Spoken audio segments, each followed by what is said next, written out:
Welcome to your Daily Writing Habit, episode number 604. If you are writing a book or thinking about it, or maybe you've started writing your book but you need some help getting it done, or perhaps you're at the stage where you need help reaching more readers to let them know about your book, you are in the right place. Good morning. Happy Sunday. I'm your host, Christine Whitmarsh. If you're looking for me online, especially social media, it's Christine Inc., like the stuff we write with. Each day, I'm sharing with you the writing habits I've learned over my 19 years as a ghostwriter, book coach, and author. I have found that three things in particular have a huge impact on your success as an author, and they have the ability to turn someone who barely sees themselves as a writer into a published book author. Those three things are writing fundamentals, productivity, and mindset habits. And once again, good morning. Happy Sunday. It is Sunday story time, where every week I take a book off my bookshelf, whether it's one of my own books, a client book, or a book that's impacted me or is presently impacting me in some way. I read an excerpt and then pose some sort of learning question or something to do with you to help you, hopefully, with your writing. And today I'm so excited about the book I've chosen. It's a client book that was launched yesterday, a children's book perfect for the holiday season called Heaven's Bell by the author Sherry Barch. And super easy to get your copy, heavensbell.com. And of course, I'll put that in the show notes. And beautiful children's book about friendship and love and life and death and really just eternal, unconditional love, especially that children share in their friendships. So here is an excerpt from the book Heaven's Bell. Ashley looked over at most of the food still sitting on Cody's plate. "Hey, seriously, what's up?" she asked rather impatiently now. She tried to meet his familiar dark eyes that seemed to be spacing out in the distance. "Nothing, Ash, I'm just tired," Cody said, smiling to reassure her. "Come on, let's go chill out under the stars," he joked as he imitated the announcer guy in the planetarium show. Ashley laughed and playfully punched him in the shoulder, feeling relieved. She grabbed both their meal trays and emptied them into nearby bins. "See, that's what the drama girls will never understand," she mused. They saw field trips as an excuse to have the same dumb conversations in a different location. She and Cody treated these days as adventures, something special.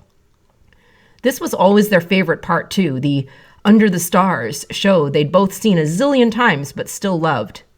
First, they would settle into the same old dingy but awesomely comfy recliner seat staring up at outer space, even though they both knew that it was the old water-stained ceiling of the Chicago Metro Science Museum with spotlights and laser beams flashing across it. In their imaginations, Ashley and Cody were in outer space. Then the same announcer guy from Forever would give an overly dramatic speech about the beginning of time. Ashley and Cody would quietly mimic him and burst into laughter. Then the show would start and they'd both get sucked into the experience instantly, usually more so than anyone in the room. For about an hour, the rest of the world would disappear as they pretended to be flying through outer space, discovering new worlds together. For that 1 hour, it was the Ash and Co. show. But now, Ashley's wound-up brain was still nagging at her about Cody's behavior, not just today, but for weeks now. It seemed like they weren't spending as much time together suddenly, fewer games of one-on-one in her driveway, and more days where he would disappear before the end of the school day and leave her to bike home alone.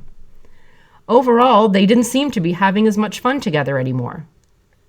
Ashley hated to admit it, but she was suspicious and even a little mad at the thought that he might have a new best friend and might be slowly pushing her away, especially since at lunch just now he tried to push her away to the drama girls.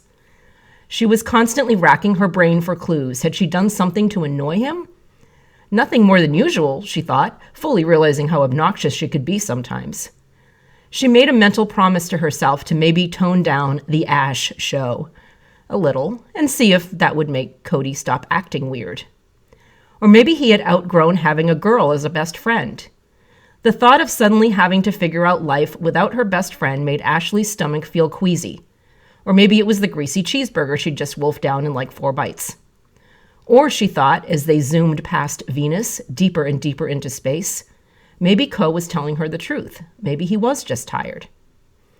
An hour later, when the lights came back up, Ashley looked over at Cody and laughed at how silly she had been for worrying. Sure enough, in the dingy orange recliner to her right, There was her raven-haired best friend from down the street, fast asleep. For the time being, it seemed like Cody was telling the truth. He was just tired, and their friendship was safe. And more importantly, I won't have to be friends with the drama girls. Such a great story. And again, that is an excerpt from the book, Heaven's Bell.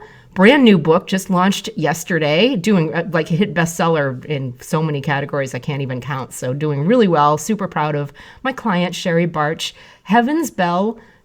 Hope you'll get a copy for pretty much everybody on your holiday shopping list. It's a kid's book specifically aimed at kids age 8 to 12, but really we've proven this over and over throughout the production process with the editor, with the illustrator, with everybody that's read it. This book is absolutely for kids of all ages, especially, and you'll find out why when you get your copy. This is the book that you need in 2020, and this is really what everybody on your holiday shopping list needs to read at this point. heavensbell.com. And I hope you enjoyed this week's Sunday Story Time. And here's your study question or something that you can apply to your writing. Think back to your childhood best friend, or if you had several, your bestest best friend, your BFF, as all the kids say. What sort of dreams or, imagination games did the two of you share, similar to Cody and Ashley and their outer space adventures? Are there any potential tidbits from those imagination games that you can now incorporate into your writing today? Or if not specific ideas, maybe just the idea of letting your imagination run wild like a kid's imagination, without fear of being judged as wrong or weird. What would happen if you did that? Thank you for joining me here on Your Daily Writing Habit, where I am helping you write and finish writing an awesome book. And please drop by my Inc. Authors group on Facebook. Let us know how we can support your writing goals. I'll drop that link in the show notes as well. Until tomorrow, happy writing.